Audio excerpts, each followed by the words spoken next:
Movie की शुरुआत में एक फैमिली को दिखाया जाता है जिसमें कुल 4 मेंबर्स थे। फादर योशी जो टीवी देख रहा होता है, बेटा किंजी और बेटी यूई फोन और कंप्यूटर लैपटॉप पे बिजी रहते हैं।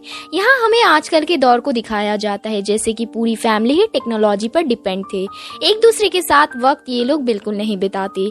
अगले दिन सुबह योशी को उठने में लेट हो जाता है क्योंकि उसका अलार्म क्लॉक काम नहीं कर रहा था, जिसकी वजह से वो अपने ऑफिस के लिए भी लेट हो जाता है। बाहर आके अपनी वाइफ मित्सु से टाइम पूछता है, जिस पर मित्सु बताती है क्लॉक और साथ ही इलेक्ट्रिसिटी से चलने वाली सब कुछ बंद है और शायद पावर आउटेज हो गया है। अब बेटी यूई उठती है और देखती है टीवी, एसी और साथ ही उसका मोबाइल भी काम नहीं कर रहा था।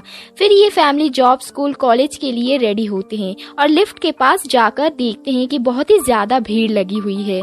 जहाँ देखते हैं लिफ्ट भी काम नहीं कर रहा था। फिर ये लोग सीढ़ियों का इस्तेमाल करके नीचे आ जाते हैं और देखते हैं पूरे सिटी में ही इलेक्ट्रिसिटी नहीं चल रही और ना ही इलेक्ट्रिसिटी से चलने वाली कोई चीज।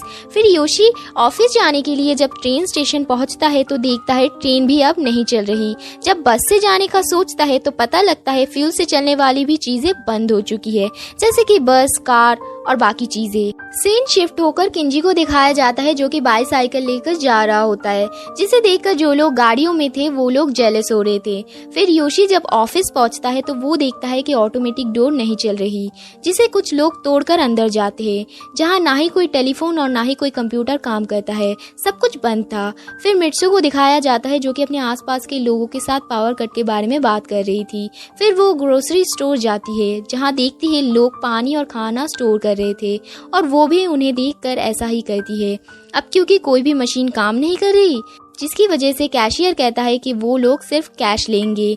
जिसके बाद कुछ लोग एटीएम मशीन से पैसे विड्रॉल करने जाते हैं, लेकिन अनफॉर्चुनेटली एटीएम मशीन भी काम नहीं कर रही थी। सीन शिफ्ट होता है जहाँ योशी को दिखाया जाता है क्योंकि उसके ऑफिस में कोई भी कंप्यूटर काम नहीं कर रहा, इसलिए उनका बॉस कहता है कि आज आप लोग घर जा सकते हैं क्योंकि काम तो सिर्फ कंप्यूटर से ही हो सकता है।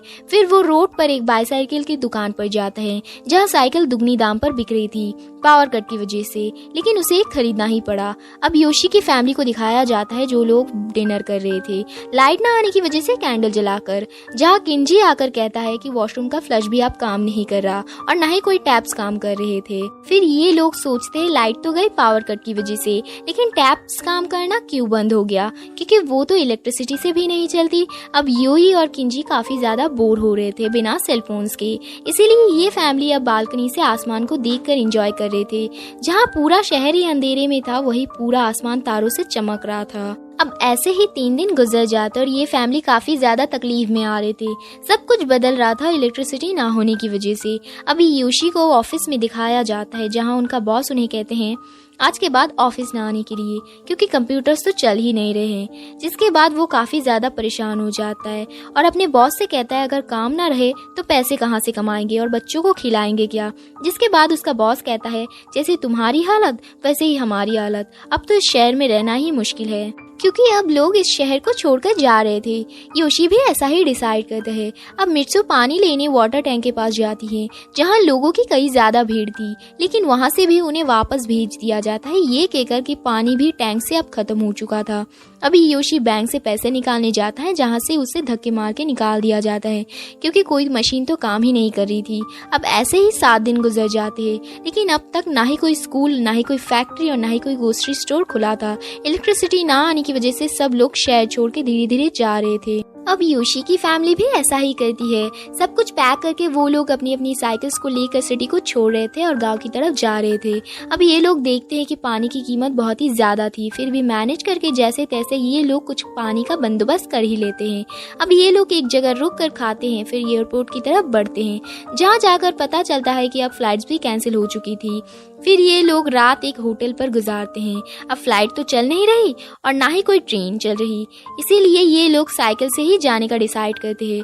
फिर सुबह बुक स्टोर से एक मैप लेते हैं गांव की लोकेशन जानने के लिए और अपनी जरूरत की चीजें उठाकर अपने सफर पर चल देते हैं। फाइनली उन्हें एक हाईवे मिलता है जहाँ बहुत सारे ऐसे लोग मिलते हैं जो गांव की तरफ बढ़ रहे थे।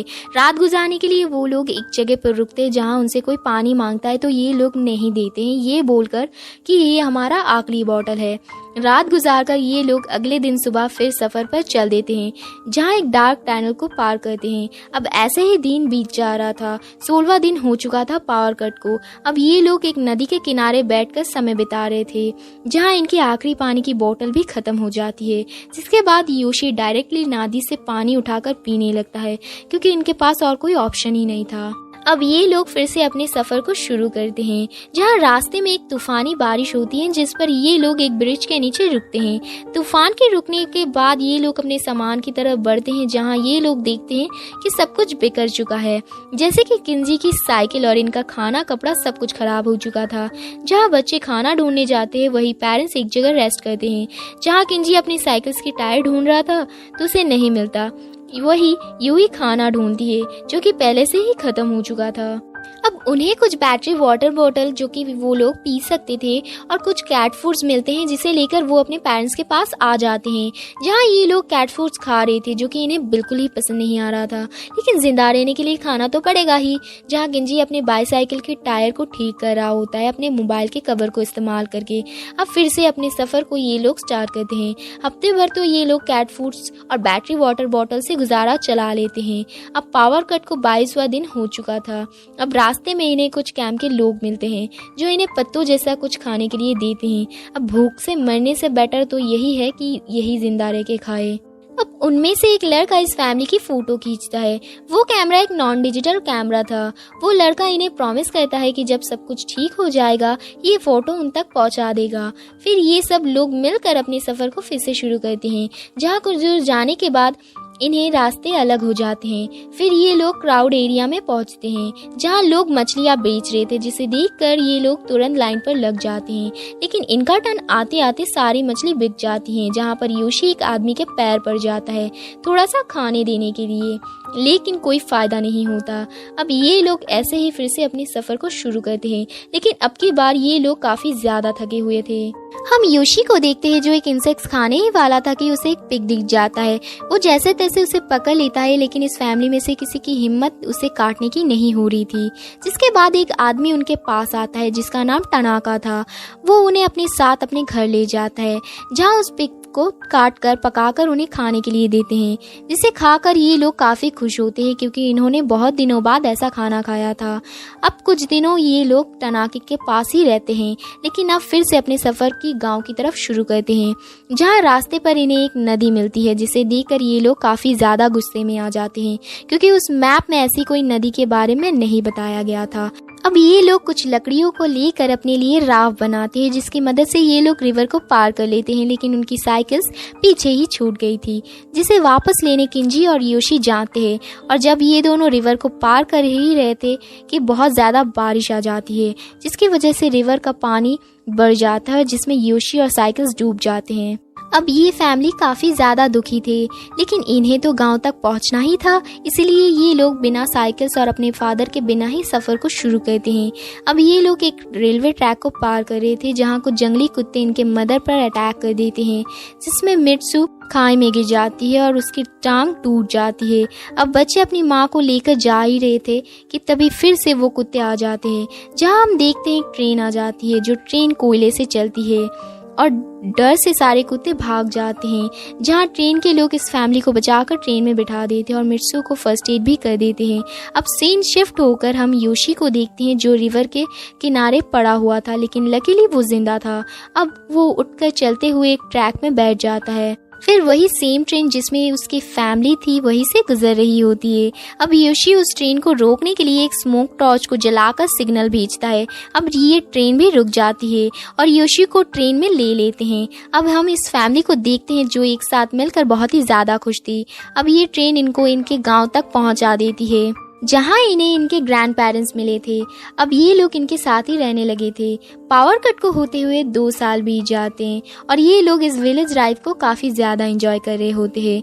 ये लोग अपना काम खुद करते, मछली पकड़ते, अपने कपड़े खुद बुनते थे। अब एक रात को योशी उठकर देखता है कि उसका अलार्म क्लॉक बज रहा था। तभी पूरा गांव बाहर आ जाता है और देखता है कि जो बिजली 2 साल पहले चली गई थी अब वो वापस आ गई है। सेल फोन्स काम कर रहे थे। ये लोग ये सब देखकर काफ़ी ज़्यादा शॉक हो जाते हैं। आखिर ये पावर कट हुआ ही क्यों और अब वापस ही क्यों आया। अब हम इस फैमिली को देखते हैं जो इस सिटी में वापस आ चुके थे। अब कोई साइंटिस्ट कहता कि ये सूरज की बढ़ती धूप की वजह से था, तो कोई कहता टेररिस्ट का काम था, लेकिन सच तो कोई भी नहीं जान सका। अब इस फैमिली को एक फोटो मिलती है जो स्कैम के लड़के ने ली थी। जबकि इस मूवी ने हमें फैमिली की अहमियत और साथ ही लाइफ में टेक्नोलॉजी और गैजेट्स की ज़रूरत भी बताया गया। और एक साथ रहना, छोटी छोटी चीज़ों में खुशियाँ ढूंढना ही जिंदगी है। अब इसी के साथ मूवी का एंड यही होता है।